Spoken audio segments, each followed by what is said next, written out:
Dirección General de la Policía. Comisaría de Vallecas. Parte de intervención. 27 de noviembre de 1992.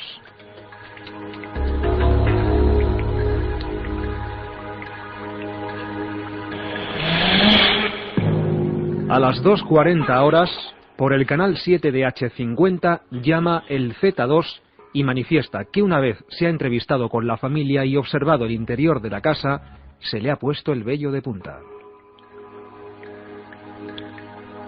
Estando sentados en compañía de toda la familia, pudieron oír y observar cómo una puerta de un armario perfectamente cerrada se abrió de forma totalmente súbita y antinatural.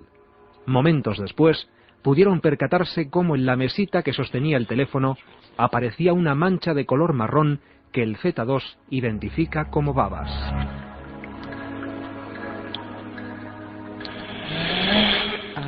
En el recorrido que hicieron por diversas habitaciones de la casa, observaron un crucifijo de madera al que el fenómeno le había dado la vuelta arrancándole el Cristo adherido al mismo. Confirmamos que hay una serie de fenómenos totalmente inexplicables.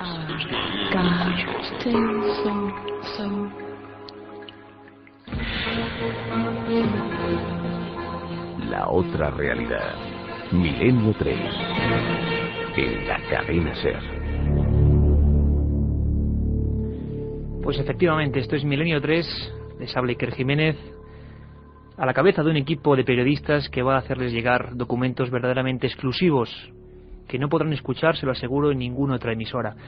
Impresionante, ¿verdad? El informe que la Policía Nacional redacta un 19 de noviembre del año 92, y la verdad es que, bueno, ustedes mismos han podido escuchar. 4 inspectores de la policía dentro de una humilde vivienda, el barrio madrileño de Palomeras, y empiezan a ocurrir cosas que se salen fuera de lo normal. Hace mucho tiempo que este caso está en los cenáculos de los investigadores, pero muy pocas veces hemos escuchado a los protagonistas, personas que vivieron en sus carnes un drama auténtico. Permítanme que intente explicarles un poco la escena. 4 inspectores jefes, policías en ristre, viendo cómo los armarios perfectamente cerrados se abrían y se cerraban, incluso alguna serie de lamentos que no pudieron identificar en un primer momento. ¿Por qué se había llegado a esta escena? ¿Por qué se había llegado a este momento? Máximo Gutiérrez y Concepción Lázaro, humildes padres de familia, como cualquier familia, como la de cualquiera de nuestros oyentes, empiezan a percibir cosas extrañas en su domicilio, y lo hacen justo después, y quizás sea un dato, de que su propia hija, Estefanía Gutiérrez Lázaro, 18 años, muera tras realizar una sesión de Ouija. Seguro que muchos oyentes ahora mismo, al oír el término Ouija, que viene del francés oui, del alemán ya, sí, sí, significaría ese tablero, mal llamado juego, con el que han empezado muchas de estas historias. Estefanía murió de una forma dramática. Los partes del forense dejan entrever que pasaron cosas muy raras. Murió dando gritos, dando alaridos en su propia cama, rodeada de muñecas. Esa misma noche, después de perecer, empezaron a sucederse hechos misteriosos, hechos que con el paso de los días iban increciendo, hasta que Máximo Gutiérrez, aterrorizado, tuvo que llamar a la Policía Nacional. Es entonces cuando se hace realidad este expediente.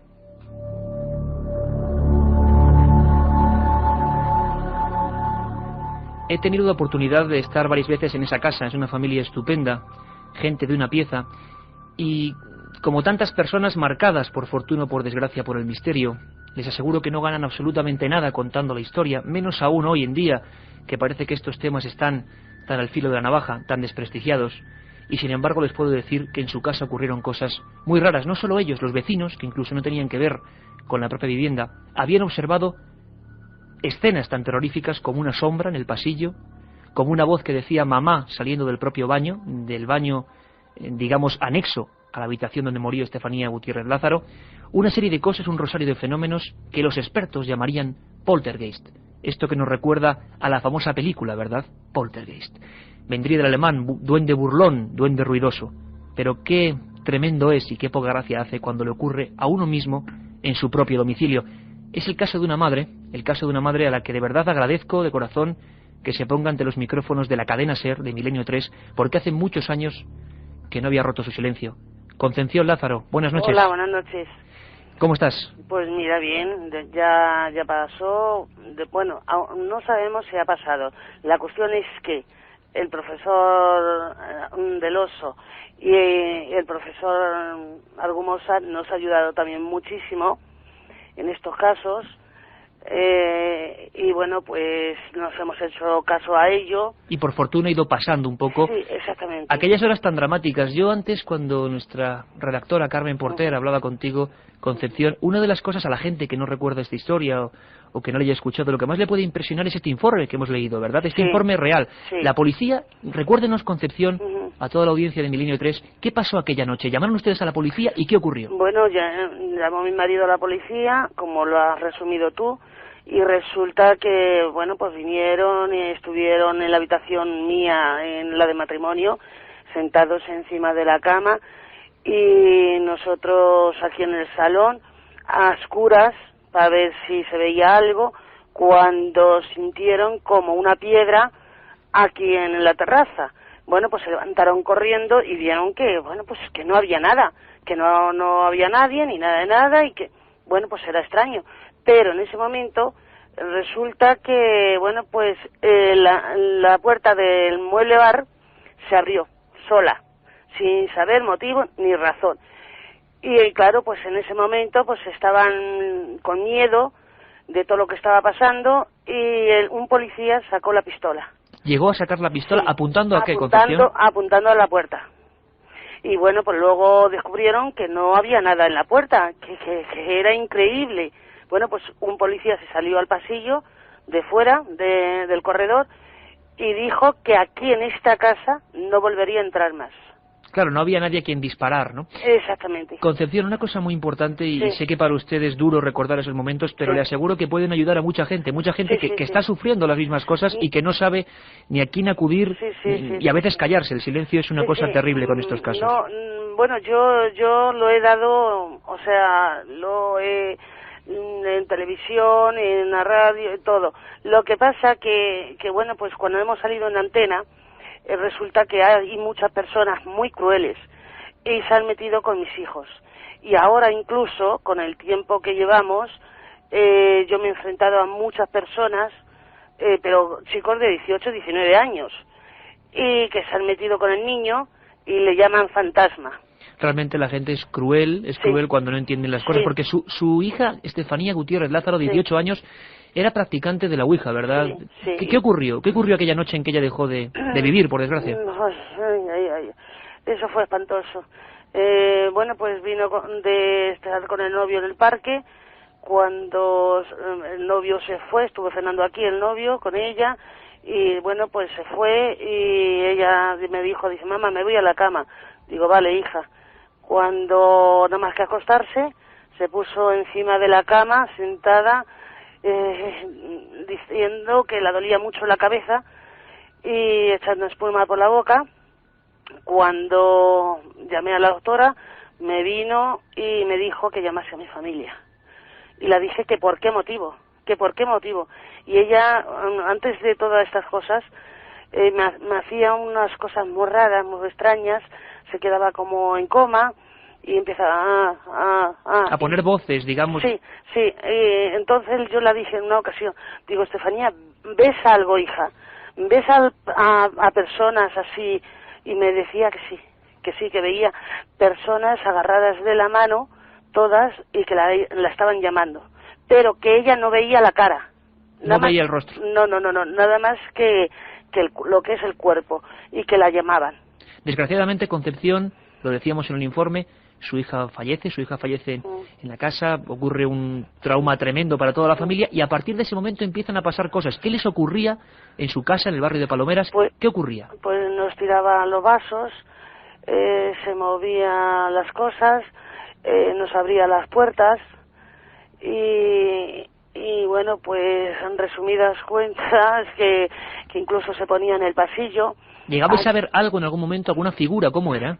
Sí, era, bueno, había veces que era negra, que la llegó a ver mi marido detrás de la cortina, y había otras que era como blanca, ¿sabes? Yo no sé, ya en nuestra cabeza ya no ya no lo veía, no sé. Era auténtico miedo lo que estaban pasando, ¿no? Sí, sí, muchísimo miedo. Y luego hubo una persona que nos metió mucho más miedo aquí. Sí, personas, sabemos la historia un poco, Concepción, sí. Personas que llegan como expertos, que intentan limpiar casas y que no hacen más que estafar a las familias. Yo, bueno, pues no le voy a nombrar a esa persona. No, y además es mejor ni siquiera dedicar un segundo a ese tipo de gente, Concepción. Una cosa importante, hay un momento, yo hablaba con su marido, con Máximo Gutiérrez, tengo que decirle, una persona noble, escéptica en estos temas y que se encuentra con el problema en su casa.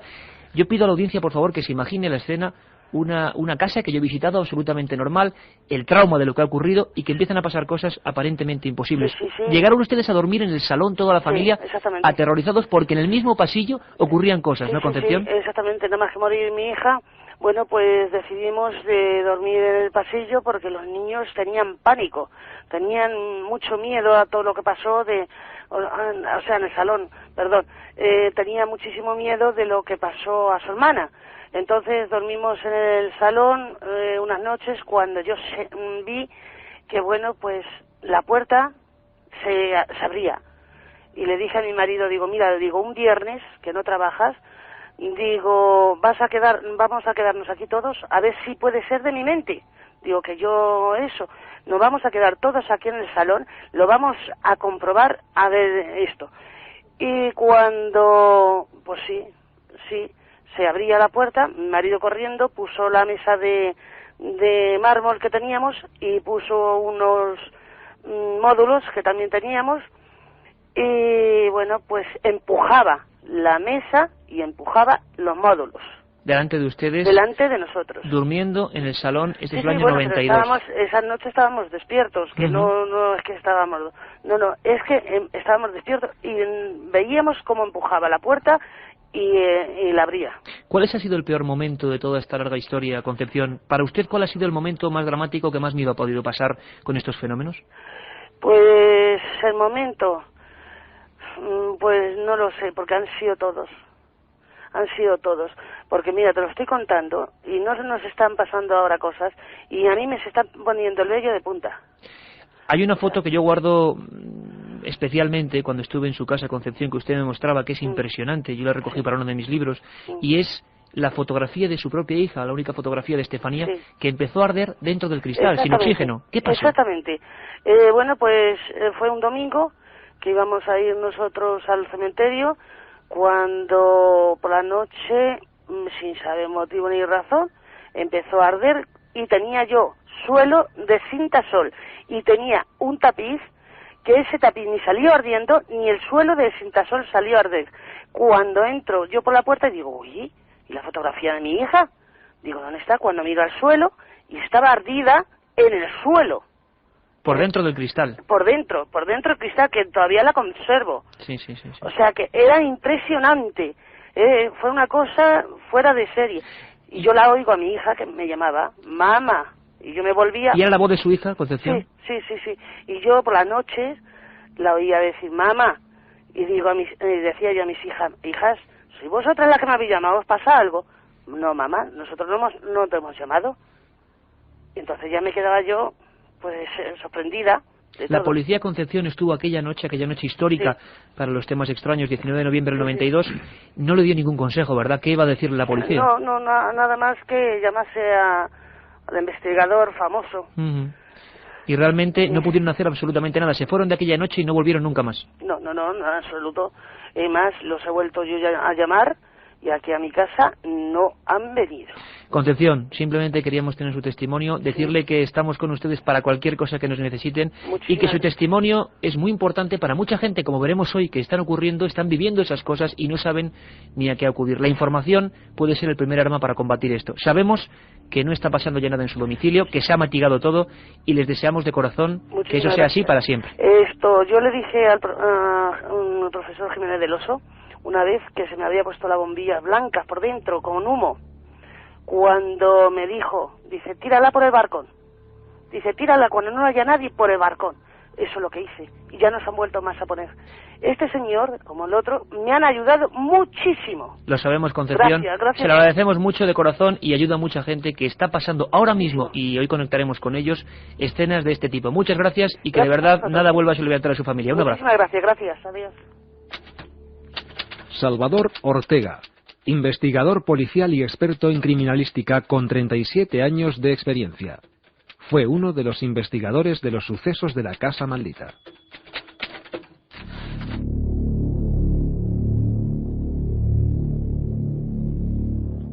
Salvador Ortega, impresionante lo que hemos escuchado, ¿verdad? Sí, verdaderamente impresionante. Buenas noches. Buenas noches. A uno se le pone un poco el vello de punta. Bueno, los que sigan Milenio 3 ya saben que el propio estudio de la SER, lo digo siempre, está a oscuras prácticamente, con hilo de luz. Todo el equipo, Katia Rocha, Carlos Cala, el técnico Ingelmo y nuestra compañera Carmen Porter, perdón. Bueno, pues realmente siguiendo todo con mucha atención, porque estos casos, aunque sean ajenos, aunque no nos hayan pasado a nosotros mismos, bueno, nos sentimos realmente unidos al drama de esta familia, ¿no? Porque la propia policía, ¿qué puede hacer la policía en un tipo de caso como este, donde no hay delincuente al que disparar? No es cuestión de que no exista un delincuente que disparar, es que lo que no existe son razonamientos oportunos como para poder establecer una investigación en forma. Claro está, el encontrarse con una serie de situaciones en las que aparecen sombras, aparecen estigmas y aparecen circunstancias de este tipo, hay que encontrar una explicación lógica para que tener una razón evidente, indudablemente, para que poder iniciar un tipo de investigación policial.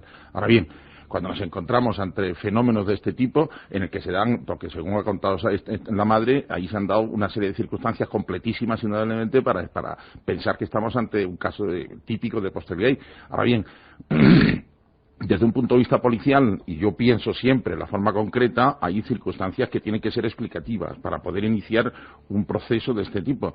Al no encontrarnos absolutamente con nada, pues nos encontramos sin saber qué hacer. Como tantas otras veces, Salvador, bueno, los casos acaban en archivos, auténticos expediente X. Lo que hemos escuchado hoy, lo que hemos vivido hoy en esta primera parte de Milenio 3 es un verdadero expediente X español y, como todos los oyentes comprenderán, a veces supera la propia ficción del mejor de los guionistas.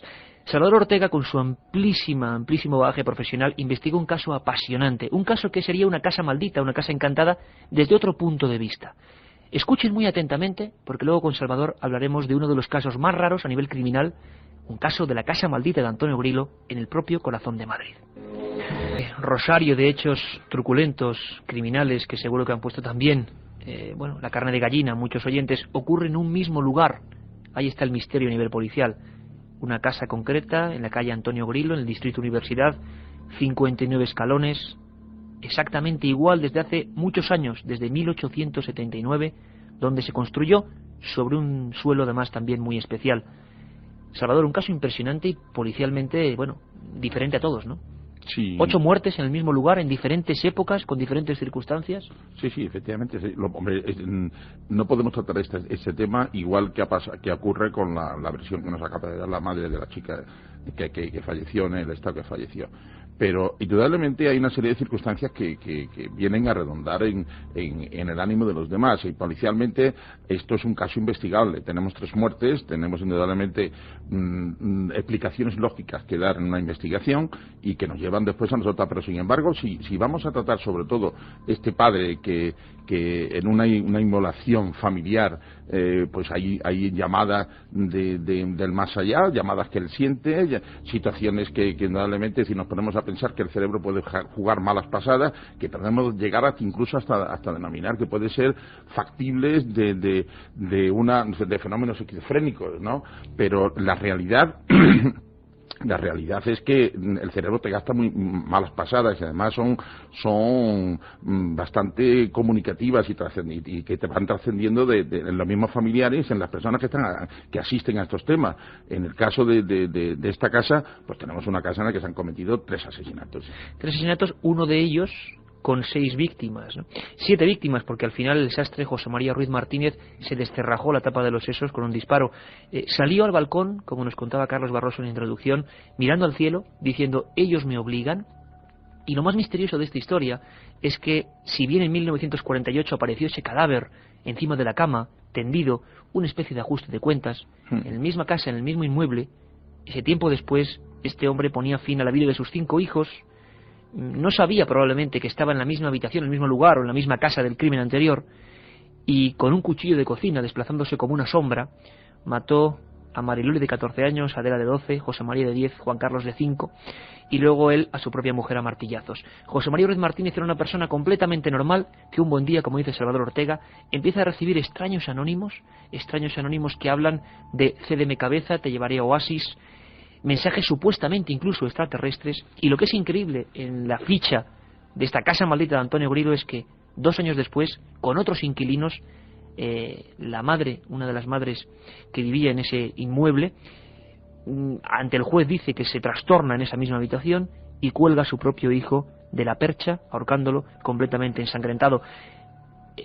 Tú me hablabas en alguna de nuestras entrevistas anteriores, Salvador, cuando investigabas este asunto, que claro, entre la propia policía imagino que muchos inspectores pensarían, caramba, ya es mala suerte, ¿no?, en un mismo lugar.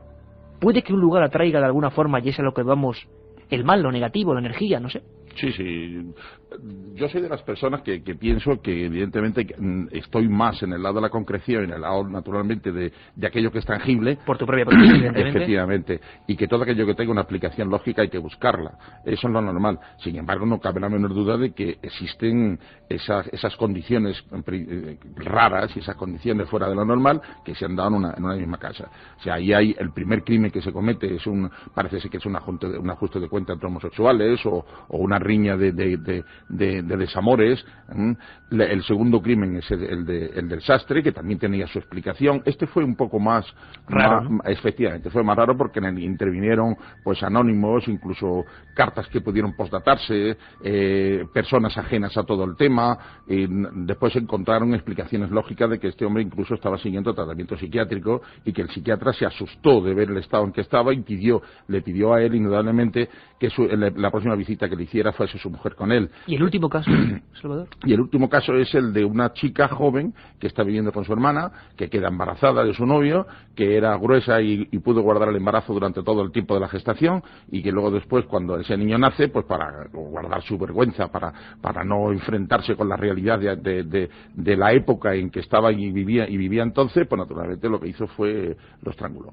Lo estranguló y lo tuvo guardado además en el cajón de uno de los aparadores de esa habitación. Aquí el misterio sería, Salvador, esa pregunta tan intangible, evidentemente, pero, bueno, tú personalmente piensas que algún tipo de energía, somos energía, tú me lo has comentado en alguna ocasión, va hacia algún lugar, no lo sabemos. En Milenio 3, por supuesto, también somos tremendamente escépticos y objetivos, pero es cierto que es extraño que en el mismo lugar la gente sufriera esos trastornos y acabase con la vida. No hay casos parecidos, ¿no? En Madrid, desde luego, y en España no hay casos parecidos. No existen.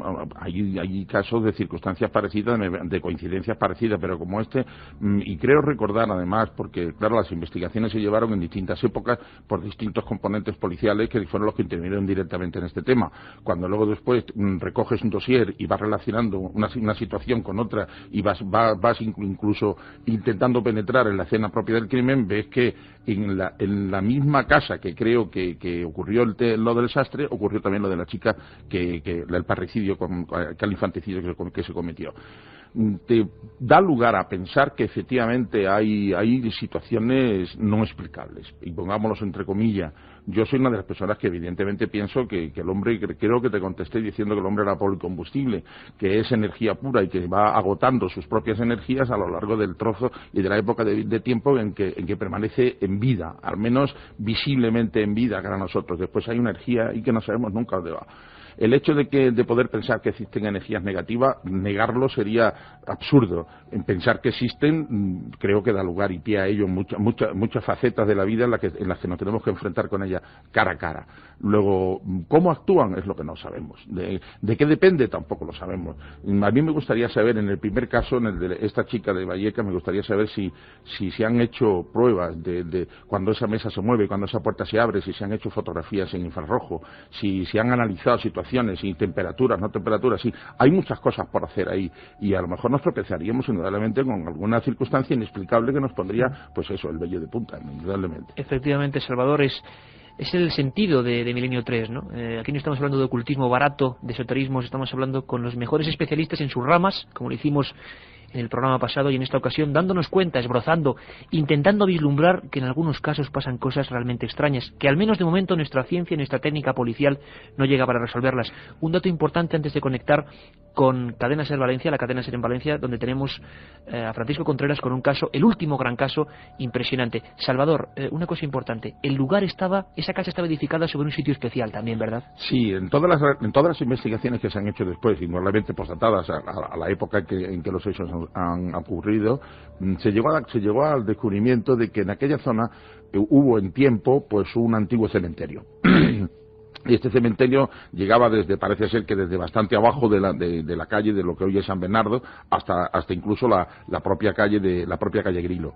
Si podemos pensar en fenómenos posteriores y fenómenos paranaturales, indudablemente tenemos que pensar, y nos han mostrado muchas leyendas, muchas situaciones parecidas e incluso películas que se han hecho sobre este tema, los estudiosos y los expertos nos han llegado a mostrar que evidentemente hay unas energías no dominables y que esto puede haber sucedido pues por estar esas construcciones encima de un cementerio. Realmente espeluznante. Una cosa para toda la audiencia, milenio3@cadenaser.com. ¿Se acuerdan, verdad? Hemos recibido cientos de mails, impresionante la acogida de todos vosotros pidiendo temas. Queremos que sigáis haciéndolo, que seáis vosotros quienes digáis y planteéis la directriz de este programa, investigando nuevos casos. Ha sido increíble vuestra acogida, lo repito, milenio3@cadenaser.com. Ahora, dentro de un momento, conectamos con Valencia. La otra realidad. Milenio 3, en la Cadena Ser.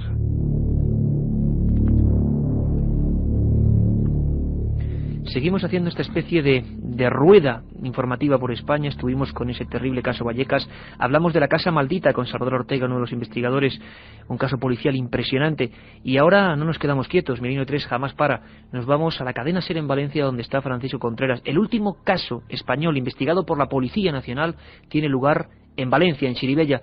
Don Francisco Contreras, buenas noches. Buenas noches, Iker. Buenas noches a todos los oyentes de Milenio 3, desde la calle Don Juan de Austria, Estudios Cadena Ser. La verdad es que ha sido impresionante, ese caso. Tú lo has investigado en primera persona como periodista. Hay un informe policial. ¿Qué ocurrió, muy brevemente, Francisco, en este último caso español, información completamente exclusiva, donde la policía se vuelve a enfrentar a una casa, vamos a llamarla encantada, poltergeist, como cada uno quiera? Es el último gran caso en el que los policías, la policía local de Chirivella, Iker, es testigo de fenómenos extraños, porque ha habido a lo largo de estos últimos años casos o intervenciones policiales, pero nunca han visto fenómenos extraños. En este sí, en Chirivella. Tengo aquí el parte de intervención con esa tenue luz que también tenéis vosotros en los estudios. Si quieres te doy los datos. Fecha 19 de junio de 1999, referencia 164/99, firman los agentes 104 y 706 y comienza ese parte de intervención o esa actuación policial a las 4:50 horas de la madrugada.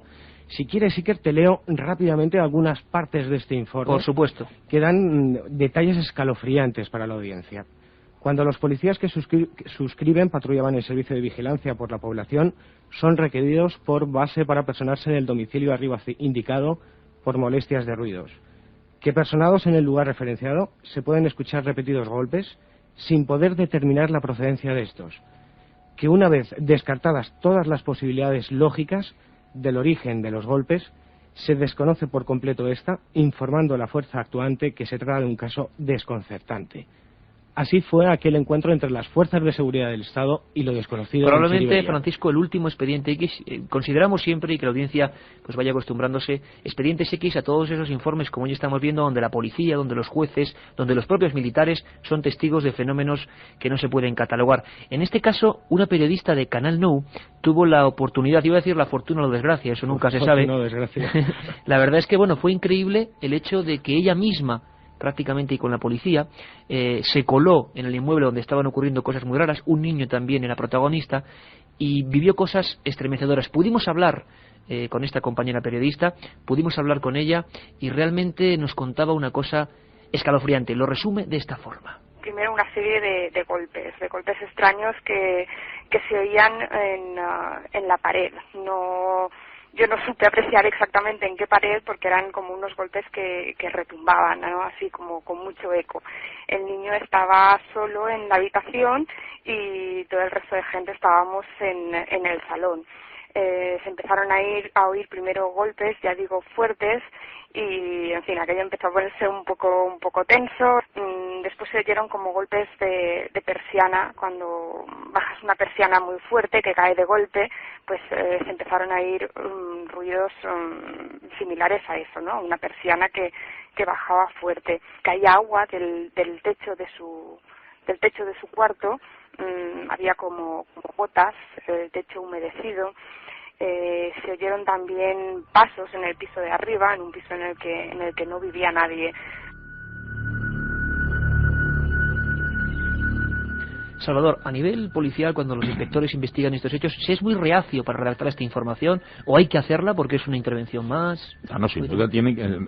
Cuando la policía la solicitan para una intervención del tipo que sea, lo menos que pueden hacer es personarse y prestar la ayuda que puedan entender.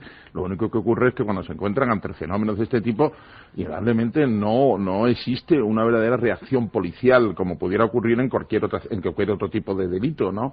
Pero naturalmente yo quizás desde un punto de vista más incrédulo, por decirlo así, me hubiera dedicado mucho más a fondo pues a intentar pues grabar esos golpes, ver dónde se producen, en aquel momento pues ver si hay diferencias de ambientes, humos que aparecen, sustancias, fluidos que aparecen manchando, muy etcétera, importante, etcétera. Salvador, lo que comentas, porque Francisco, tú hiciste un informe importante y sobre Poltergeist, un momento, Francisco, Poltergeist y casas encantadas en España. Te quería preguntar, que es que mucha gente nos lo pregunta a veces, y vía mail nos lo pregunta, que hay una serie de síntomas que también ocurren aquí en Valencia, que ocurren en estos casos, que son bajadas de temperaturas, golpes rítmicos que no surgen de ningún lugar. Parece que todo tiene, el llamado fenómeno Poltergeist tiene una especie de recreación muy concreta. Eso ocurrió en Valencia, ¿verdad, Francisco? Ocurrió en Valencia, además todo esto se desata o estalla en junio, en 1999, pero comienza 3 meses antes con el desafortunado y fatídico juego de la Ouija, como bien decías antes, Iker, cuando Raúl Zarzoso, un joven de 13 años de edad, en aquella época estudiante de primero de ESO en el Colegio Antonio Machado, pues junto a compañeros como David o Iván o Rafa, empiezan a practicar esta Ouija extraña, en la que una especie de duende burlón, presuntamente un duende burlón de estos que se manifiesta en este jueguecillo, les amenaza y dice que se va a quedar con ellos. Durante esos 3 meses, para que la audiencia se haga una idea, la familia de Raúl Zarzoso, concretamente su madre, Manuela Ledo, empieza a experimentar en su casa una serie de percusiones estremecedoras y repetitivas, como más o menos sería esto. Eso a nivel de parapsicología, vamos a llamarlo así, nosotros no somos expertos en parapsicología, conocemos algo de lo que dicen los expertos, sería algo así como raps, ¿no? Es decir, rap significa golpe seco, que además se repite desde el inicio de los tiempos, desde que estos fenómenos ocurren, y es la característica típica de este caso, ¿no? La denominación técnica es raps, pero a esos raps le siguieron otra serie de casuística muy extraña, ¿no?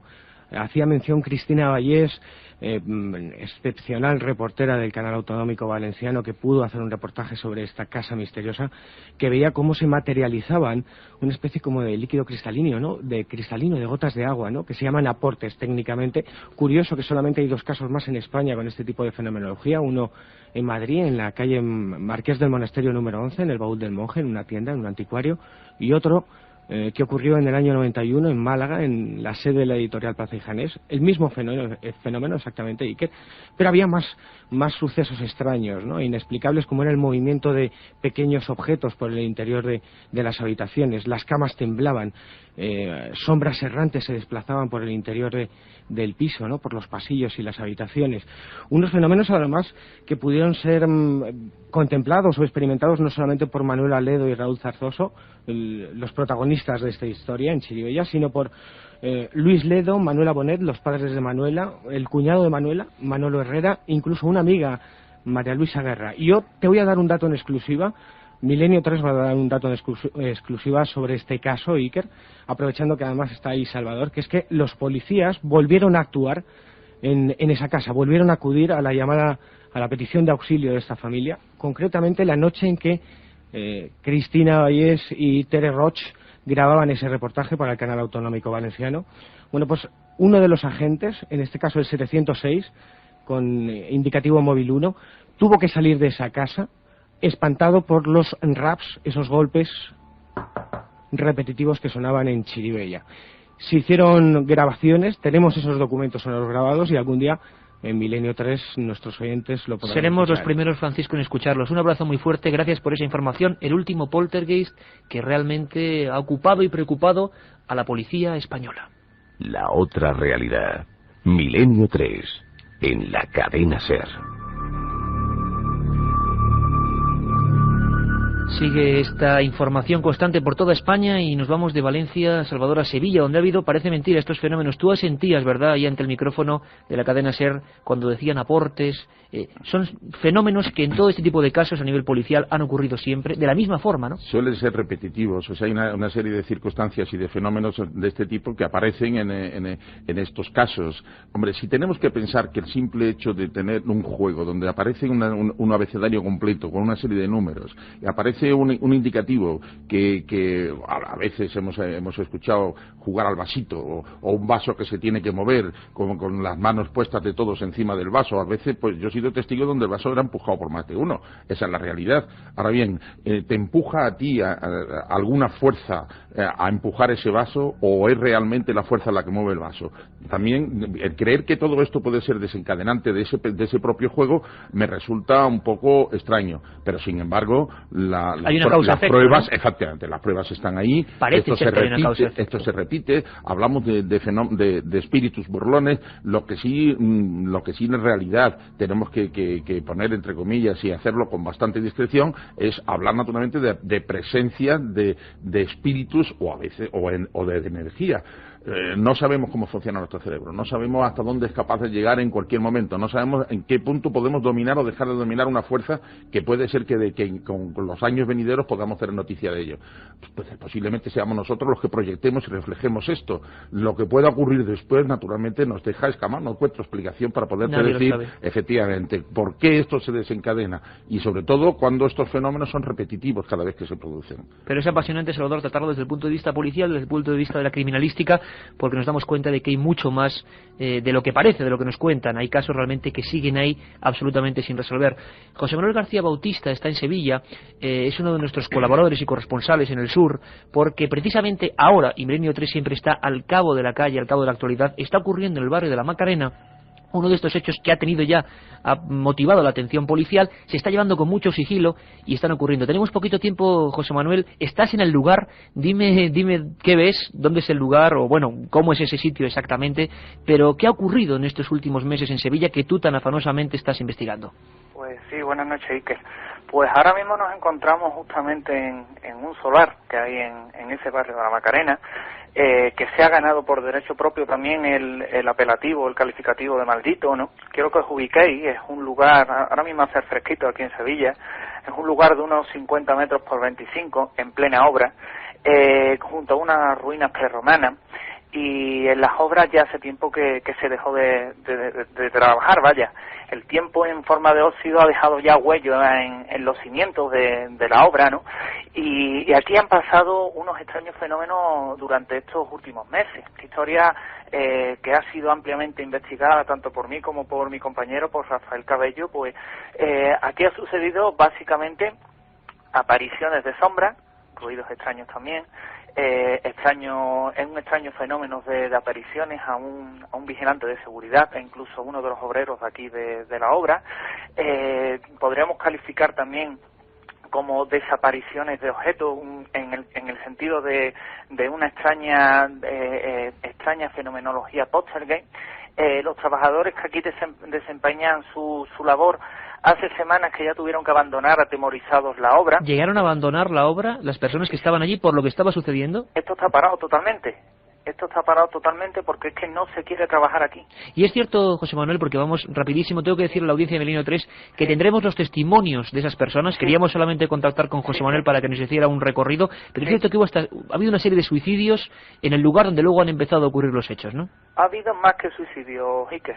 Ha habido más que suicidio. Las últimas investigaciones que ha llevado Rafael Cabello por un lado y por otro han dado lugar a descubrimientos sorprendentes, ¿no? Porque en el lugar ha habido 2 asesinatos, también ha habido un tiroteo en que falleció también la víctima, evidentemente. Apareció hace años también dentro de un baúl un cadáver de una persona.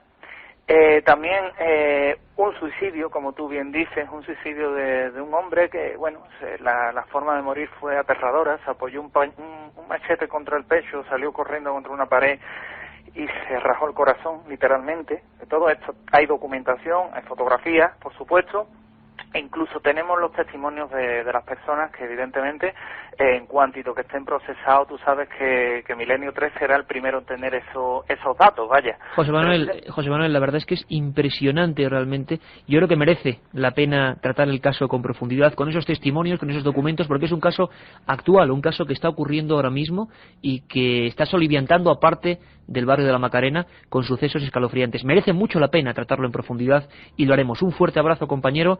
Nos escuchamos muy pronto aquí en Milenio 3. Salvador, es curioso, no te lo había preguntado antes, pero con tu larguísima experiencia, ¿siempre hay una relación entre los lugares donde ha habido hechos luctuosos, crímenes, matanzas, vamos a llamarlo así, y luego estos fenómenos, verdad? Parece que suena ciencia ficción, pero es que es así. Hay una proyección, indudablemente, es lo que se suele llamar de mimetismo a ciertas personas cuya mente no esté naturalmente en una favorable situación, que se empujen a suicidios, que se empujen a tiroteos y que lleguen naturalmente a formular definiciones como para que a aquel lugar se le pueda clasificar de maldito. Hablaba de unas ruinas romanas, ¿no? Naturalmente, con independencia de la investigación del caso policial que pueda ocupar el tema y de los hechos que se hayan cometido, que naturalmente la policía sevillana, la cual conozco bastante bien y además están bastante bien dotados en sus éxitos, esa es la realidad, pues los llevarán naturalmente muy al cabo de la calle. Ahora bien, los fenómenos que se puedan paranormales o fuera de la normalidad que se puedan dar en esa situación, yo los investigaría mucho más profundamente. O sea, pero el hecho de que se pueda proyectar, es decir, el lugar es maldito y me tengo que es que incluso yo es la primera vez que escucho esa forma de suicidio. Curiosísimo, ¿verdad? A mí yo pensaría incluso en la participación de otras personas. Sería un tipo de ritual, ¿no?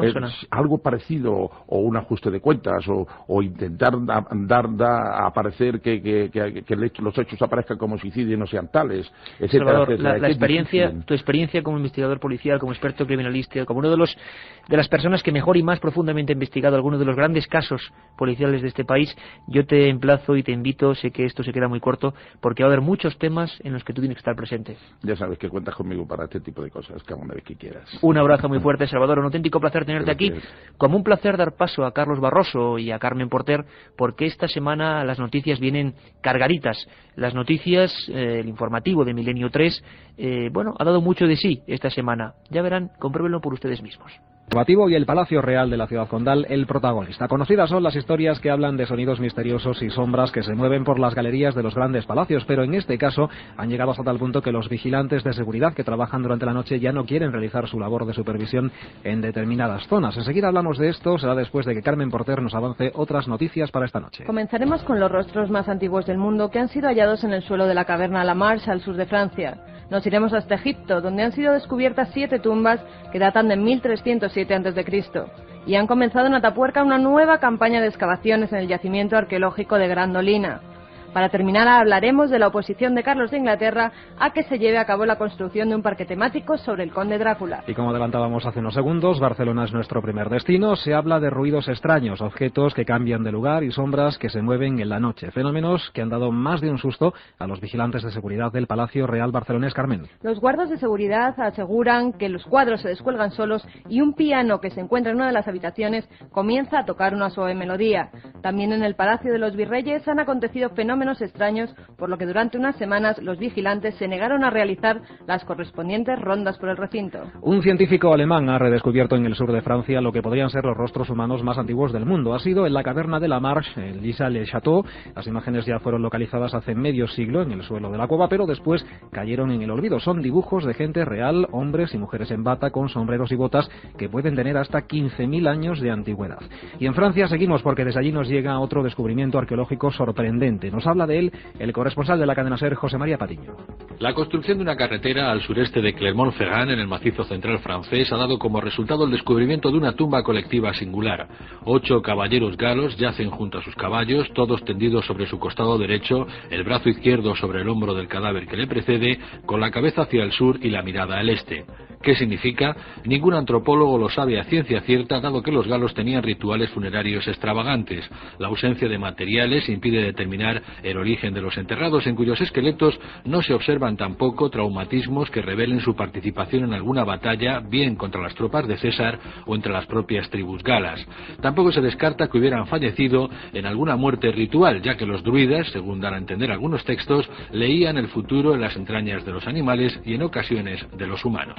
Siguiente parada, Egipto. Un equipo de arqueólogos ha descubierto al sur del Cairo 7 tumbas de la 19ª y de la 20ª dinastías. Están datadas entre los años 1307 y 1087 a.C. y están fabricadas en ladrillos de barro. Kai Hawass, director del Consejo Supremo de Antigüedades Egipcias, ha revelado que en una de las tumbas se ha descubierto el pedestal de una pequeña pirámide en cuyos costados está esculpida la imagen que representa al dueño de la tumba, con las manos levantadas hacia el cielo en acto de veneración. Científicos de la NASA han obtenido ya las primeras conclusiones sobre uno de los mayores secretos de la Luna, lo que hay debajo de la corteza del satélite terrestre. 33 años de investigaciones han llevado a concluir que el corazón de la Luna es caliente y blando. Los rayos láser son el único vehículo para hacer rebotar la luz en la Luna, ya que es la única radiación que se dispersa poco en el largo viaje de ida y vuelta. En Estados Unidos, el observatorio más importante es el de la Universidad de Texas, que utiliza un telescopio reflector y un láser que manda hasta 1.000 millones de vatios de potencia. Además, los científicos esperan que una mayor precisión de las medidas permita explicar la expansión del universo. Atapuerca vuelve a estar en el centro de interés arqueológico. Esta semana se ha iniciado una nueva excavación que este año durará 2 meses y que coincide con el 25º aniversario de la investigación de los yacimientos en los que se encontraron los restos del primer homínido del continente europeo. Desde Radio Castilla de Burgos informa Francho Pedrosa. Más de un centenar de investigadores trabajarán en Atapuerca en la campaña que celebra el 25 aniversario del inicio de los trabajos en la Sierra Burgalesa. Por ello también las excavaciones durarán el doble. 2 meses de trabajo que se centrarán en intentar llegar a nuevos niveles de ocupación en Grandolina, el yacimiento más rico de Atapuerca, en el que se agilizará la recuperación de fósiles para completar la documentación sobre el Homo antecesor. Los paleoantropólogos consideran fundamental poder corroborar las hipótesis que manejan sobre esta especie única de homínido. El equipo tiene expectativa, además, de encontrar restos del Paleolítico Medio en la cueva del Mirador. Y hay otras noticias que esbozamos ya de forma breve. Expertos franceses, belgas y rumanos han descubierto en Rumanía el mayor yacimiento de huevos de dinosaurio del Cretácico superior en Europa. El yacimiento está compuesto por 11 nidos con unos 40 huevos de dinosaurios y fósiles de mamíferos y otros vertebrados entre 65 y 74 millones de años de antigüedad. La NASA ha creado relojes atómicos de máxima precisión capaces de no retrasar ni un segundo en millones de años. Los científicos del programa de física fundamental de la NASA pretenden poner a prueba las teorías de la gravedad y así guiar naves espaciales y resolver una gran variedad de problemas prácticos. Según han asegurado, marineros, soldados, caminantes y pilotos dependen de relojes atómicos, aunque no lo sepan. Y una más, parece que el príncipe Carlos de Inglaterra no le gustan mucho los vampiros. Según Carlos de Inglaterra, la futura construcción del parque temático del Conde Drácula en Transilvania, Rumanía, destruirá las características particulares de la ciudad. Por su parte, Greenpeace también ha denunciado el proyecto, ya que amenazan los alrededores de bosques centenarios y una zona medieval. Pues hasta aquí las noticias en Milenio 3. Como siempre, la semana que viene, más. Un viaje en busca del misterio. Milenio 3, en la SER. Nos vamos, rapidísimo, ni más ni menos que a la República de San Marino. Es una noticia anexa a este informativo. Javier Sierra, nuestro colaborador habitual, está allí porque hay un congreso impresionante. Tenemos un poco tiempo, Javier, pero cuéntanos, ¿dónde estás en San Marino y qué está haciendo, qué se hace allí en ese lugar? Buonasera. Buonasera, Javier. Pues mira, en estos momentos están cenando debajo del piso en el que me encuentro, en el Gran Hotel de San Marino, en una misma mesa, John Anthony West, Robert Schoch, que es el geólogo que dató la Esfinge en más de 7.000 años y que desató una enorme controversia hace una década, Graham Hancock, que ha revelado en su conferencia de hoy que ha descubierto en el Golfo de Camboya las ruinas sumergidas de una ciudad que solamente pudo haberse construido cuando las aguas del Golfo de Camboya estaban mucho más bajas hace 9.000 años. Si su información es corroborada científicamente en los próximos meses, lo que va a querer decir esto es que hace 9.000 años existía ya una ciudad y una civilización urbana perfectamente desarrollada, que es algo que nadie ha aceptado hasta fechas muy recientes. Y también está Robert Bauval, el hombre que descubrió que las 3 grandes pirámides de Giza están orientadas hacia la constelación de Orión, y ha revelado algo excepcional, que es en lo que está trabajando en estos momentos, que la desviación que se ha encontrado en otras pirámides con respecto a las estrellas parece que tiene que ver con el horóscopo del nacimiento del rey, con la fecha del nacimiento del rey al que estaba dedicada cada una de esas pirámides. Como tú has dicho, es un congreso impresionante, es la tercera reunión mundial sobre los orígenes perdidos de la civilización y los anacronismos en la arqueología y en la historia, así se llama este congreso, y los descubrimientos que se están revelando son abundantes. Realmente, Javier, impresionante, nos contarás muchas cosas a tu regreso. Desde luego. Te esperamos, feliz viaje y seguro que traerás sacos y sacos de información para Milenio 3. Un abrazo fuerte, compañero. Hasta pronto.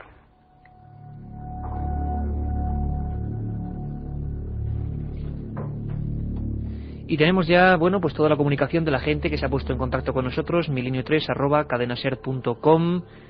Carmen Porter, la sintonía de Millennium, no podía ser otra, la que despide o va lanzando la recta final de este gran programa de hoy. Creo que ha sido interesante para todos ustedes. Carmen, un montón de llamadas, un montón de mails, de correos electrónicos. Milenio3@cadenaser.com nos han llegado un montón de peticiones sobre temas que pasamos a esbozar. Antes que nada nos han dicho que, Iker, ¿cuándo firmas en la Feria del Libro? Bueno, muy sencillo, el libro Encuentros estará mañana por la mañana y el fin de semana que viene. Esperamos a todos los amigos de Milenio 3, ahí estaremos orgullosos y contentos de estar con todos vosotros. Víctor Guinea nos dice que si podemos hablar algún día del código secreto de la Biblia. Nestalí, por su parte, nos comenta: me gustaría que tratáis el tema de la Sábana Santa y, por extensión, el misterio de René Le Chateau. Tengo que decir una cosa, Carmen, tenemos un programa absolutamente único, exclusivo. Pasamos 4 días junto a la Sábana Santa de Turín y nos trajimos un montón de información, con cosas que no va a poder escuchar en ningún otro sitio. Informes, ADN, la NASA, todo en Milenio 3. Juan Gutiérrez nos dice si por favor podemos tratar el tema de las caras de Belmez, un tema muy conocido por ti, ¿verdad, Iker? Bueno, pues fíjate, las caras de Belmez, ni más ni menos. Yo creo que lo malo es que en esta hora que todo el mundo que nos escribe dice que se queda muy corta, bueno, haremos 1 o 2 programas, las caras de Belmez y el otro lado de las caras de Belmez. Javier Valero quiere que esbocemos las conspiraciones, tanto intoxicaciones en el tema OVNI como en el viaje a la Luna. Pues esos temas realmente serán enfocados además con especialistas, los mejores especialistas nacionales e internacionales. Os prometemos que sois vosotros los que hacéis Milenio 3, los que encargáis cada una de estas investigaciones. ¿Y qué opinas de los exorcismos que David Cuevas Castillo nos pide? Bueno, don David Cuevas Castillo, un oyente que nos pide exorcismos. Yo tengo que decirle que tendrás exorcismos y eso puede ser casi como una amenaza. Gracias, Carmen, un montón de temas. Katia Rocha, tendremos un contestador y sobre todo tenemos ganadores de esos 10 libros, encuentros para toda la audiencia. Eso es, lo prometido es deuda. Nos tienen que mandar un email con su dirección los siguientes oyentes. A ver, tomen nota: María Martín Uclés, Neftalí, Vicente Arenilla, Raúl Madroña Almarina, Inmaculada Roca Herrera, Miguel Ángel Tenorio Camacho, Eva Rivera, Carlos Bernués, Daniel Pérez Verdejo y Rafael Leosada. Por favor, nos indican bien su nombre, apellidos, dirección donde le enviamos el libro, y la semana que viene regalamos 5 libros de Misterios de la Iglesia, publicado por la editorial EDAP, con Carmen Porter. Ha sido un placer, Milenio 3, todo un equipo, les habló Iker Jiménez. Nos vemos el próximo sábado. Sean felices.